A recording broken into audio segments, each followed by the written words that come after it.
Some good news on the Bridgehead briefing today. Family values are surging in Alberta. Another bit of good news is that the United Church of Canada is slowly but surely heading towards its inevitable extinction after siding with the sexual revolution over Christianity. And finally, we'll take a very brief look at another aspect of mainstream media coverage that truly has to be seen to be believed. That's all coming up. Family values are surging in Alberta. This is some rare good news, and I have to admit this is some unexpected good news. So immediately after Canada's recent federal election, the CBC, that's our state broadcaster, commissioned public opinion research to gauge where Canadians were sitting on a wide range of issues. And its data on Alberta shows that the province is becoming ever more polarized, but there's one really encouraging finding that stands out of their data set. The number of Albertans who strongly agree with the importance of traditional family values has grown from 35% to 40% over the past 7 years. Now, considering the fact that social conservatism has essentially been seen as an automatic electoral loser for the past 20 years of Canadian politics, a full 40% of Albertans believing that traditional family values, not just family values, so we're talking about the nuclear family, for example, the fact that 40% of them say they strongly agree that these are important is a big deal. So the CBC noted that most Albertans see themselves as, quote, political centrists with a slight right skew, and on average, they rated themselves about 5.8 out of 10 on this scale. But on the other hand, since 2018, quote, the number of Albertans who think we'd have fewer problems if there was more emphasis on traditional family values has remained steady, with almost 2/3 of people agreeing with that sentiment. But, quote, the number of Albertans who strongly agree with the importance of family values has notably grown from 35 to 40%, as I mentioned. An additional 24% of Albertans somewhat agree with the statement, society would have fewer problems if there were more of an emphasis on traditional values. Only 15% somewhat disagree, and this is probably one of the most surprising data points here. Only 17% of Albertans strongly disagree with the statement that society would be better off if there was more of an emphasis on traditional family values. Now, if you read the mainstream press, including most notably the CBC, you would get the impression that the vast majority of Canadians in any province are staunchly opposed to traditional family values or social conservatism in Canada. But only 17% strongly disagree with that statement. Now, this kind of explains why in Alberta, you might remember that when Premier Danielle Smith passed that raft of legislation on both parental rights and banning sex change treatments for children struggling with gender dysphoria, that there was a promised threat of like nonstop anti-Danielle Smith activism. And when the news came that she was going to be proposing this legislation to begin with, there was a couple of rallies held in Edmonton by the legislature, and LGBT activists were basically threatening rolling protests. And there was a couple of editorials in Albertan newspapers that indicated that these rallies were just the beginning, that we were going to see a massive LGBT backlash in Alberta that would force Premier Danielle Smith to reconsider what she was doing. And you didn't see any follow-up coverage on this, because aside from those few small rallies that I mentioned, there was almost no sustained public political opposition. And what this revealed, and this is why it didn't get coverage after that, is that the power of the transgender movement in the Prairie Province turned out to be something of a paper tiger. The reason they projected such an illusion of cultural power is because they have institutional power, is because the mainstream newspapers and the CBC really emphasize this false consensus that doesn't actually exist in most places in Canada. And so what did you have? LGBT activists sort of quietly abandoned their threat of mass protests and constant protests, and instead they retreated to more familiar and friendlier territory, which is the courts. There's obviously lawsuits ongoing to try and block Danielle Smith's legislation and overturn it entirely. And shamefully, and most recently, the Canadian Medical Association weighed in and also opposed Danielle Smith's legislation. But Premier Danielle Smith, who, as we've emphasized on this show several times, is not a social conservative, has so much confidence in her move here that she vowed to use the notwithstanding clause if the courts rule against the legislation. In other words, she'll say, notwithstanding the ruling of the courts, the will of the people as expressed by legislation passed through the legislature will stand. And this can be used once every 5 years. So this data is encouraging and in some ways surprising. And that's true for a couple of reasons. So first, again, Danielle Smith is not a social conservative. And you'll notice that at first, when the premiers of various provinces started to wake up to the fact that gender ideology had been implemented across their provinces, that it was basically a status quo practice in public schools to socially transition kids without the knowledge of parents, you had people like New Brunswick Premier Blaine Higgs stand up and start to take action against this. You saw similar things being done in other provinces. Now, in some of these provinces, the premiers were making louder noises than they were actually passing legislation. But still, in Canada, this is bucking the sort of consensus narrative of the mainstream media and the progressive political parties. And so at first, Danielle Smith wasn't doing anything. And many people, myself included, thought, well, Danielle Smith's not going to touch this issue with a 10-foot pole, because of those of you who know something about Danielle Smith's history, she was once the leader of the now defunct Wild Rose Party, and she crossed the floor to the now defunct Progressive Conservative Party because she said the Wild Rose Party was far too socially conservative. This was one of her cited reasons for crossing the floor with the bulk of the Wild Rose caucus at the time. Now, since then, of course, in Alberta politics, the Progressive Conservative Party has merged with the Wild Rose Party. Jason Kenney launched several consecutive political campaigns to unite the right in Alberta, create the United Conservative Party, which Premier Danielle Smith now runs. When she decided to champion the most ambitious anti-gender ideology and pro-parental rights legislation in Canada, it was a clear indication that the United Conservative Party had rock-solid internal data indicating that a clear majority of Albertans were on her side of this issue. There's no way she would have moved on the issue. There's no way she would have gone that much further than all of the other premiers.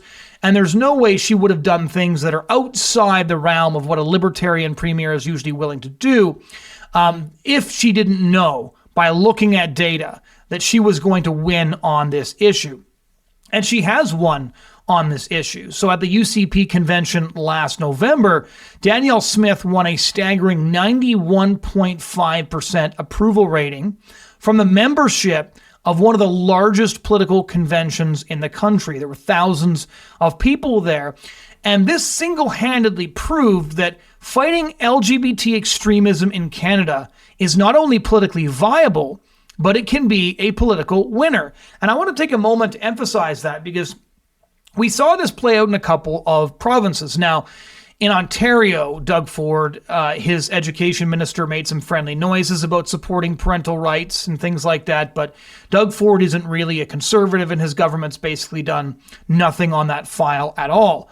But Blaine Higgs, despite the fact that he lost the most recent election, not over the LGBT issue. If you want to hear his take on that election, you can listen to our election live stream coverage because Blaine Higgs was kind enough to come on and do an interview with us on election night. But we saw that in Alberta, in Saskatchewan, and elsewhere, pushing back against LGBT extremism can be popular, even if you're staking out territory that the press tells us is an absolute electoral killer. And I think that Danielle Smith has provided a model for those conservative politicians left in this country who actually want to push back against extremism and win. Now, the problem we have, of course, in Canada is very few so-called conservative politicians are interested in fighting back against LGBT extremism. And a lot of so-called conservatives in this country are basically just the liberals driving the speed limit. And so progressives take power, and then conservatives conserve whatever status quo is bequeathed to them by the Progressive Party. And when the Progressive Party inevitably retakes power at some point, they once again move the ball further down the field, and they move the entire ideology or the social ideology of the Conservatives along with it. And Alberta is an example of what can happen when you actually look at what is popular, look at what people think, defend your legislation, refuse to allow the press and activists and progressive politicians to lie about what you're doing, which again, Danielle Smith has done a great job of, and her years as a radio host have really equipped her to respond to people who are lying about her position and have helped her to articulate what she thinks clearly and in language that the majority of people can understand. And we should be looking at Alberta, where some good things are really happening. And so the CBC focused on growing polarization in Alberta, but they also predictably neglected to mention some key reasons for where this polarization is taking place. And only 17% of Albertans strongly disagree that an emphasis on traditional family values would be better for society. So we're not looking at that much of a polarization. When you've got 40% of people who strongly disagree, almost a quarter of people somewhat agree, we're talking about a very, very strong majority of people who are pretty friendly to these ideas. And why is that? One of the major reasons is because the radical nature of the LGBT agenda in Canada, which was virtually implemented unopposed right across the country over the past decade, is not popular when you actually ask people about it. I've said this before, but it is worth emphasizing. There is this belief, there is this consensus in Canada among sort of the Laurentian elites and the mainstream media and progressive parties that Canadian values are all of these policies that kind of got smuggled in, that nobody voted for, that nobody approved of, and that many people didn't even know existed until they found out the hard way. And so it's now standard practice in Canadian public schools to hide a child's gender identity from parents if they decide, often as a result of LGBT programming they are exposed to at schools, to identify as a different gender. And children can be socially transitioned and referred to by a different name without parental knowledge. Canadians didn't vote for these policies, and as stories in the National Post and elsewhere highlight, many parents didn't know these policies existed until they found out those policies have been applied at school to their kids. Think back to the last couple of election campaigns. Think back to Justin Trudeau's 2015 campaign, or even his subsequent campaigns. When did progressive politicians campaign on hiding information about children from parents? They didn't. And the reason they didn't is because they knew they wouldn't win on that issue. And even when they're defending these unpopular policies, they mischaracterize what is actually happening. You have parents who are largely liberal on LGBT issues who are appalled to find out that their child has been socially transitioned without their knowledge at school, being essentially referred to as, right-wing fundamentalists by the Canadian media and by politicians like former Prime Minister Justin Trudeau, because that's all he got. He can't actually address the questions that these parents have. He has to mischaracterize them, say they're falling victim to disinformation as opposed to victims of policies at schools that were implemented without parental knowledge or consent. And so Danielle Smith realizes that if she clearly articulates what's going on at school, then you can actually find very quickly that a strong majority of parents turn out to be on your side. The LGBT movement, after they secured the redefinition of marriage, they surged on to the redefinition of basically everything. But there was never a political debate in this country about how many genders there are. And there was never a debate in this country about exposing children to graphic and explicit how-to sex education.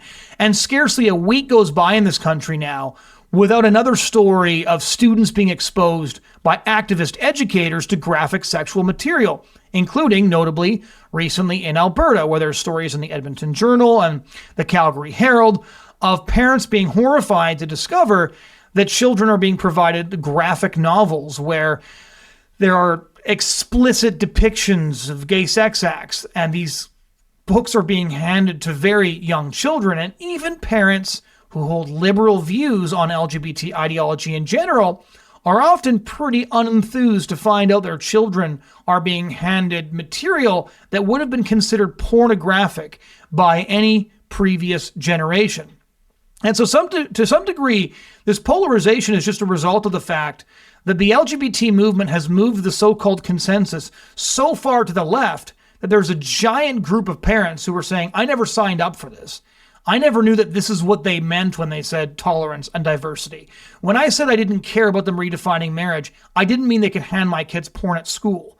And so we're finding a lot of people who are now thinking, okay, well, if this is what progressive values are, maybe my values are a lot more traditional than I thought they were. And so polarization, in many cases, is just the result of parents waking up, looking at what their kids are being taught at school and thinking, this is not something I support. This is not something I want my young child exposed to. I don't want my children being exposed to material that teaches them they might not be a boy or a girl. I don't want them exposed to graphic, again, very how-to sex education material. I was getting sent stuff by parents in Alberta 6-7 years ago already. Just photographs they took of the material their kids came home from school with and sent images on Facebook. A lot of this kind of stuff I couldn't even describe to you on this show. That's how graphic it was. And I think the progressive LGBT movement in Canada has underestimated the radicalizing effect of parents realizing what they're up to. And I think they're underestimating the radicalizing and polarizing effect that their agenda, once accurately reported on in the press or accurately characterized by a politician who's finally willing to fight, this has more of an impact than they could have predicted. And so again, the same week that the CBC released its data showing a surge in Albertan support for traditional family values, Juno News released an exclusive revealing that in Ontario, the Waterloo Region District School Board staff are being trained that the term family is racist and harmful. Now, why would the term family be racist and harmful? Well, because it, quote, implies positions of male authority and hierarchy, end quote, and, quote, a nuclear family structure not the same for everyone, as well as, quote, obedience and an expectation to prioritize families' needs and wants, sacrificing personal boundaries. Well, yeah, being part of a family does mean you sacrifice personal wants for the good of everybody else in the family. If everybody in the family did whatever they wanted to, things would fall apart pretty quickly, which incidentally is kind of what we see happening to our society writ large. But stories like this do have a radicalizing effect.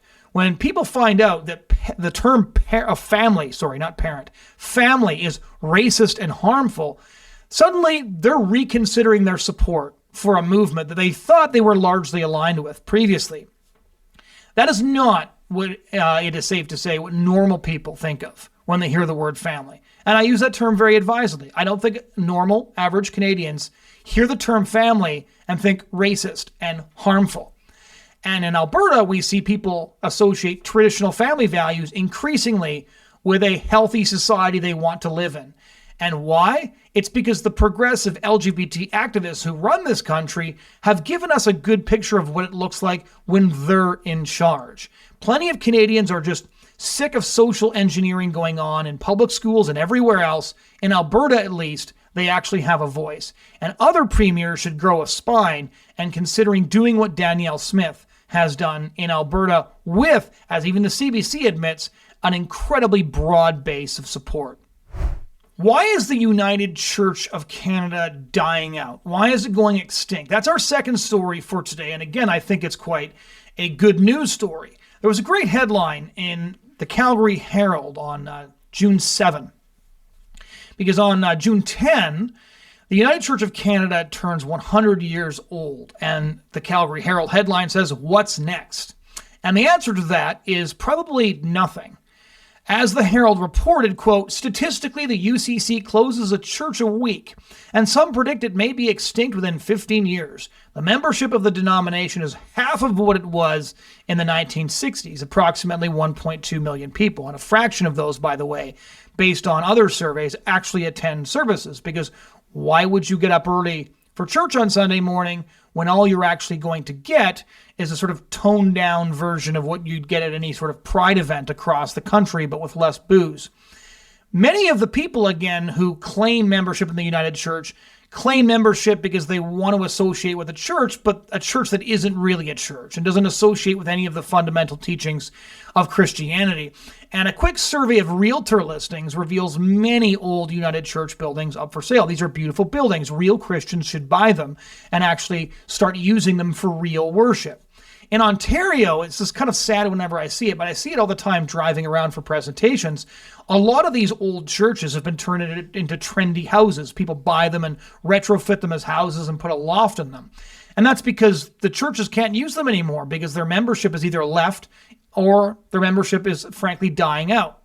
So a little bit of background on the UCC. It was created in 1925 when several Methodist, Congregational, and Presbyterian churches all amalgamated to create a new national Canadian denomination.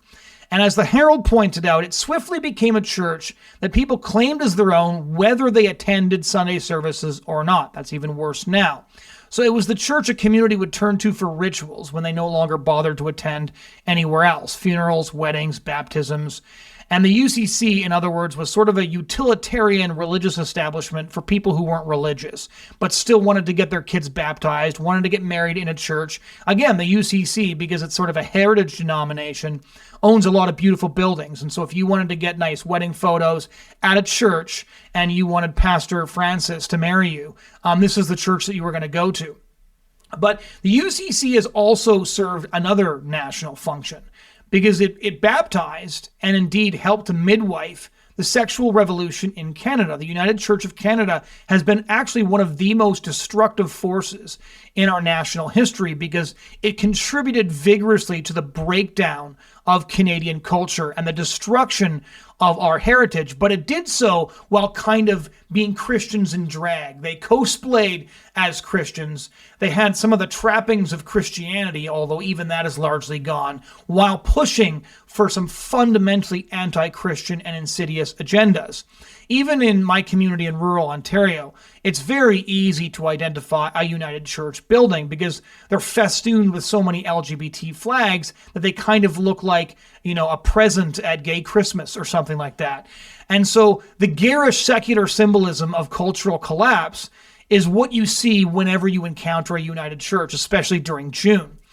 Decades ago, ironically, the United Church earned itself the nickname the NDP at prayer because it was defined by its social activism, not by its Christian orthodoxy. And it actually explicitly rejects Christian orthodoxy on almost every major social issue. There's one example I come back to a lot because the defining kickoff moment, historical moment of the abortion rights movement in Canada is the 1970 abortion caravan, which left from the Vancouver Art Gallery in 1970, traveled all the way across the country. They arrived in Ottawa on Mother's Day. They dumped a black coffin on Pierre Trudeau's front yard at 24 Sussex, and they chained themselves to the railings in Parliament, shutting down the House of Commons for the first and thus far only time in Parliament's history. And they drove across the country in vehicles with slogans such as "Smash Capitalism" and "Abortion is our right." They characterized themselves as furious women who were demanding abortion, free abortion on demand without apology. And they did these sort of gruesome back alley abortion guerrilla theater plays in the cities where they stopped, and they gave presentations.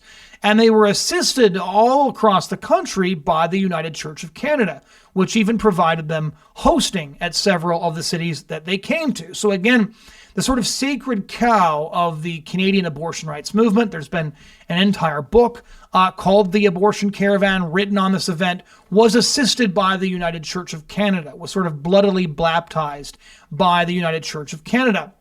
By the 1980s, the UCC explicitly supported the decriminalization of abortion, essentially de facto signing the death warrants of the more than 4 million unborn children who would be killed in Canada since 1969.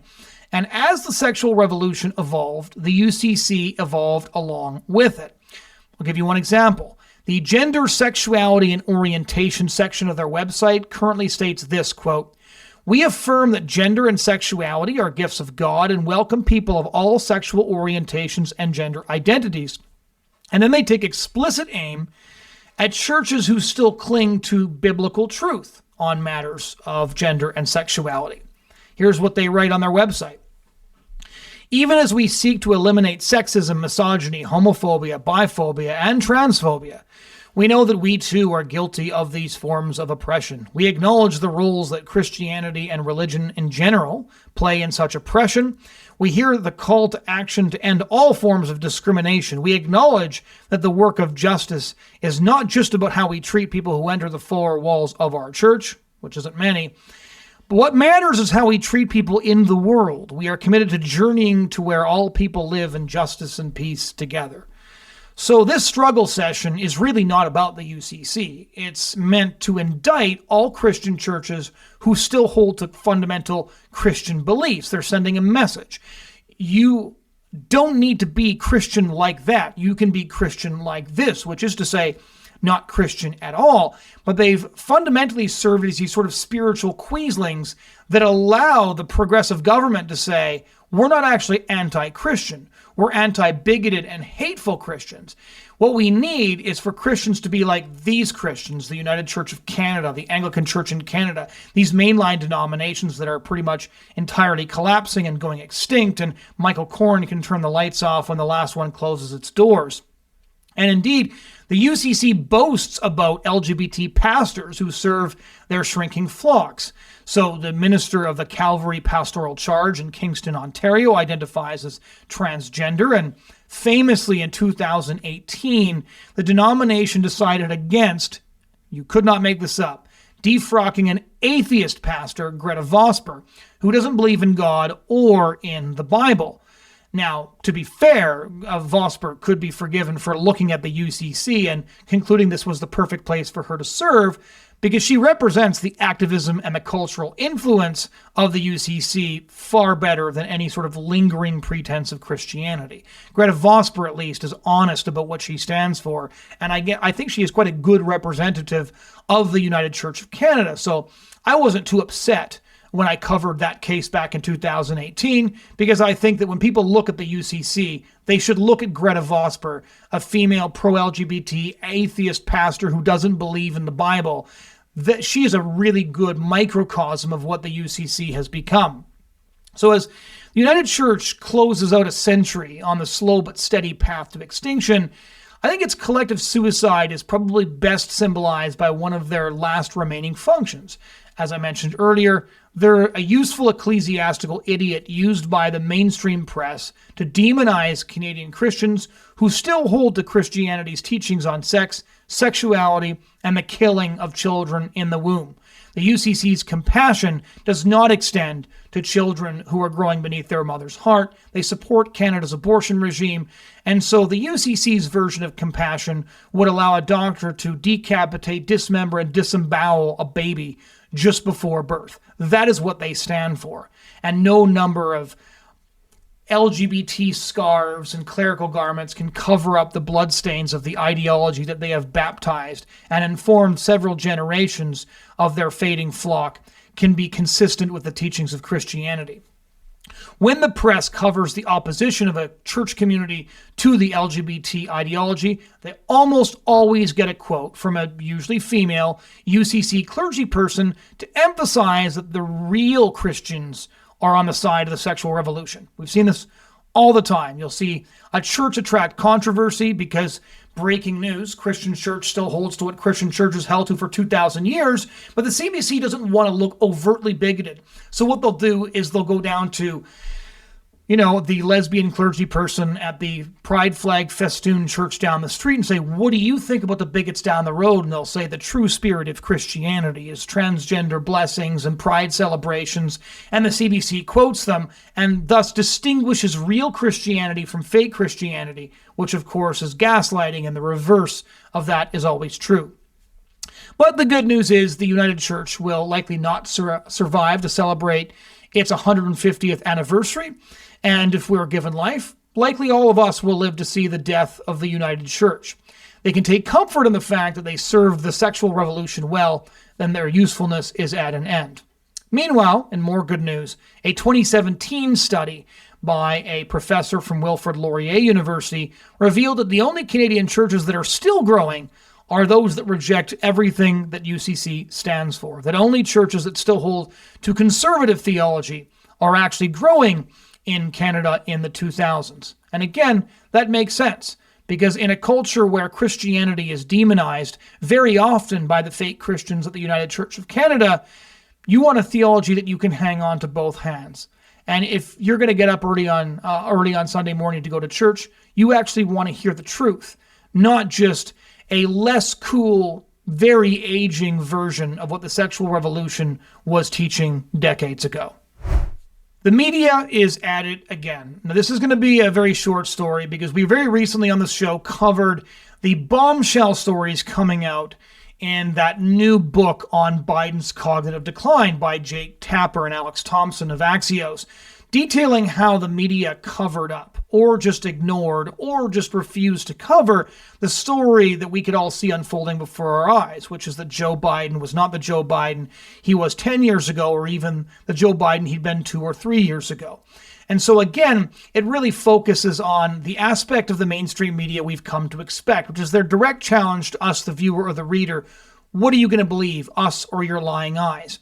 And the best example of that, of course, came during the Black Lives Matter protests, when you had a journalist from CNN standing in front of a burning building, and the chyron beneath that said mostly peaceful protests.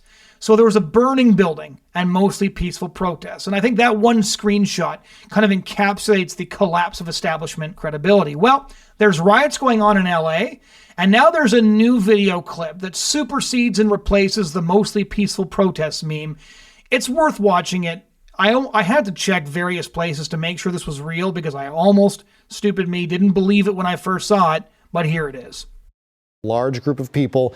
It could turn very volatile if you move law enforcement in there in the wrong way and turn what is just a bunch of people having fun watching cars burn into a massive confrontation and altercation between officers and demonstrators. You can't make this stuff up. So a riot in which people's cars are being attacked, flipped over, and set on fire is characterized as it's just a bunch of people having fun watching cars burn. Now, where will the real violence come into play? Well, if the cops try to stop them, it will turn into an altercation between officers and just a bunch of people having fun watching cars burn. That really tells you all that you need to know. That's all I have to say about that. I think the clip speaks for itself. Thanks, everyone, for listening to this week's episode of the Bridgehead Briefing. Again, leave a comment, like the video, share it around if you found it helpful. We find anybody who hits the subscribe button to be very helpful in getting this commentary out to more people. And if you don't like YouTube, you can get our content wherever you find your podcast content. Thanks again.